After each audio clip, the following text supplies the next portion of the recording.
239명이 탄 비행기는 어디로 사라졌을까? MH370 미스터리 사건. 2014년 3월 8일 239명의 승객과 승무원을 태운 여객기 한 대가 말레이시아 쿠알라룸푸르 공항을 이륙했습니다. 목적지는 중국 베이징.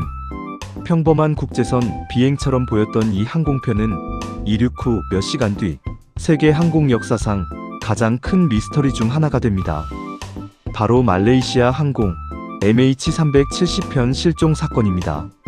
10년이 넘는 시간이 흘렀지만 지금도 사람들은 같은 질문을 던지고 있습니다. 도대체 그 비행기는 어디로 사라진 걸까? 사건은 현지 시각 새벽 12시 41분에 시작됩니다. MH370은 정상적으로 이륙했고 관제탑과의 교신도 아무런 문제가 없었습니다. 기장은 53세의 베테랑 조종사였고 부기장 역시 경험이 풍부했습니다. 기체 상태도 양호했습니다. 적어도 출발 당시에는 그 어떤 이상 징후도 발견되지 않았습니다. 새벽 1시 19분 기장이 관제탑에 마지막 메시지를 보냅니다. 굿나이트 멀레이전 3 세번지로. 우리말로 하면 좋은 밤 되십시오. MH370입니다. 이것이 비행기에서 들려온 마지막 음성이었습니다. 그리고 불과 몇 분 뒤 비행기의 응답 장치가 꺼집니다. 레이더 화면에서 MH370이 사라지기 시작한 것입니다. 처음에는 단순한 통신장애라고 생각했습니다. 하지만 시간이 지나도 연락은 오지 않았습니다. 연료가 떨어질 시간까지 기다렸지만 구조 요청도 없었습니다. 결국 대규모 수색이 시작됩니다. 당시 여러 국가가 참여한 국제 수색 작전은 역사상 가장 거대한 규모였습니다. 수십 척의 선박, 수십 대의 항공기, 수많은 전문가들이 동원됐습니다. 하지만 이상하게도 아무것도 발견되지 않았습니다. 그러던 중 충격적인 사실이 밝혀집니다. 군사 레이더 기록을 분석한 결과 MH370은 단순히 사라진 것이 아니었습니다. 비행기는 갑자기 방향을 틀었습니다. 원래 북동쪽으로 가야 했지만 서쪽으로 급선회했습니다. 마치 누군가가 의도적으로 조종한 것처럼 말입니다. 더 놀라운 점은 이후에도 몇 시간 동안 비행이 계속되었다는 사실입니다. 그렇다면 왜 방향을 바꿨을까요? 그리고 누가 그렇게 한 걸까요? 조사팀은 여러 가능성을 검토하기 시작했습니다. 첫 번째 가설은 기장 자살설입니다. 당시 일부 전문가들은 기장이 의도적으로 비행기를 실종시켰을 가능성을 제기했습니다. 실제로 그의 집에는 비행 시뮬레이터가 있었습니다. 일부 데이터에서는 외딴 바다를 향해 비행하는 경로가 발견됐다는 주장도 나왔습니다. 하지만 결정적인 증거는 없었습니다. 가족과 지인들은 그가 그런 행동을 할 이유가 없다고 반박했습니다. 결국 지금까지도 명확하게 입증되지 않았습니다. 두 번째는 납치설입니다. 누군가 조종실을 장악하고 비행기를 다른 곳으로 이동시켰다는 주장입니다. 실제로 응답장치가 꺼졌고 항로도 변경됐기 때문에 완전히 불가능한 이야기는 아니었습니다. 그러나 납치범이 누구인지, 어떤 목적이 있었는지, 왜 요구사항조차 없었는지 밝혀지지 않았습니다. 세 번째는 기체 이상설입니다. 갑작스러운 화재나 감압 현상이 발생해 승객과 승무원 모두 의식을 잃었을 가능성입니다. 이 경우 비행기는 자동 조종 상태로 계속 날아갔을 수 있습니다. 이를 유령 비행이라고 부릅니다. 실제로 과거에도 비슷한 사례가 존재했습니다.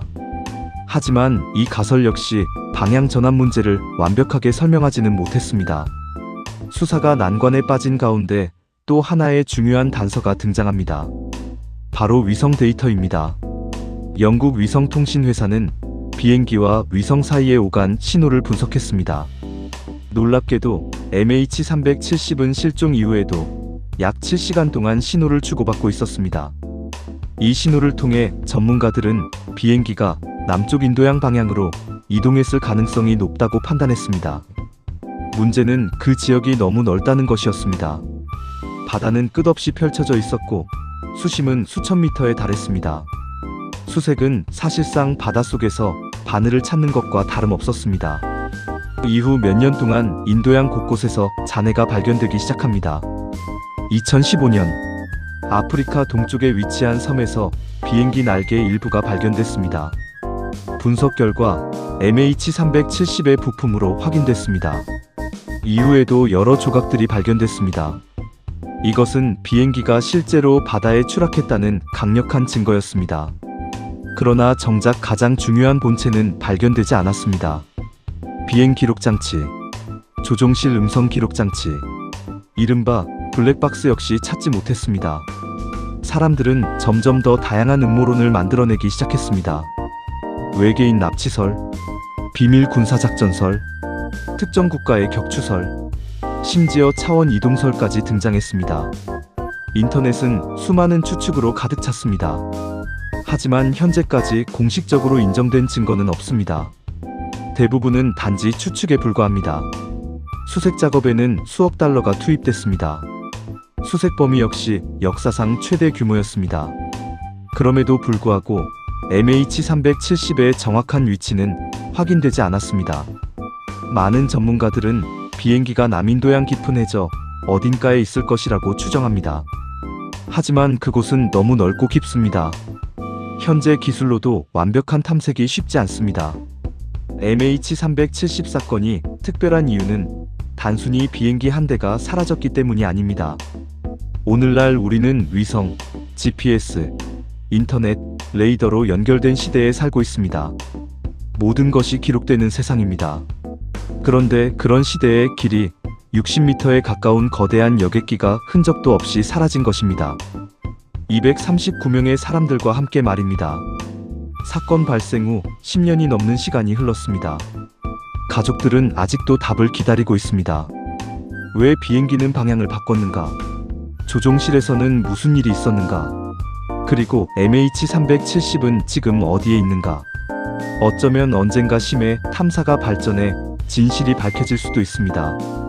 하지만 그날이 오기 전까지 MH370은 현대 역사상 가장 거대한 미해결 미스터리로 남아있을 것입니다. 여러분은 어떻게 생각하시나요? MH370은 단순한 사고였을까요? 아니면 아직 밝혀지지 않은 무언가가 있었던 걸까요? 다음 미스터리 사건도 궁금하시다면 구독과 좋아요 부탁드립니다.